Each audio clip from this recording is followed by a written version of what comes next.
I was asked at the APCCC meeting to cover the issues of access and real-world efficacy of our novel hormonal therapies globally. And, the good news for patients is that level 1 evidence now suggests that men should really very rarely be offered androgen deprivation therapy alone. We have level 1 evidence that has shown improved survival with Abiraterone, docetaxel, enzalutamide, apalutamide, and now darolutamide, as well as radiation to the prostate for men with de novo disease.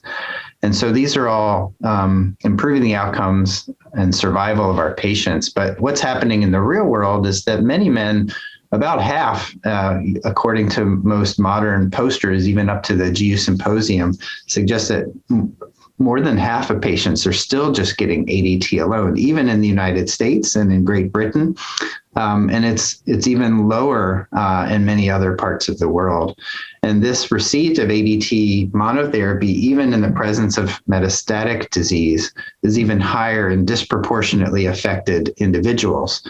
Both African Americans as well as Hispanic Americans seem to have a lower prevalence of the receipt of these life-prolonging therapies. And it's unclear as to the reason for this. This could be due to socioeconomic factors, the affordability of these regimens, access to these regimens, access to centers of excellence that are prescribing these. It could also be due to knowledge of how to use these agents within the urology community and in community oncology centers. It sometimes takes several years for these life-prolonging therapies and the information driving these decisions and in guidelines to make it out into more rural settings and into parts of the world where, there's very limited access and affordability for some of these agents. In my practice, it's probably 10% or less that are receiving ADT monotherapy. And that's pretty much limited to men with a very limited life expectancy or severe comorbidities where they couldn't tolerate more intensive therapy.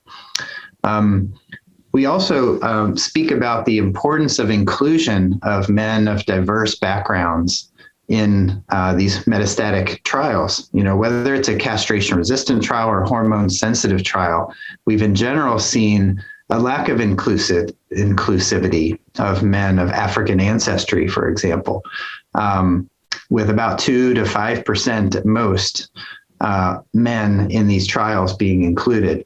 And I did present data that academic studies, federally funded studies in the United States have a much greater diversity and inclusion and representation in the trials, while industry-funded studies tend to be less representative. And I think it's imperative, and the FDA is working on this now as a mandate, is to be inclusive of those patient populations that are disproportionately affected by lethal disease.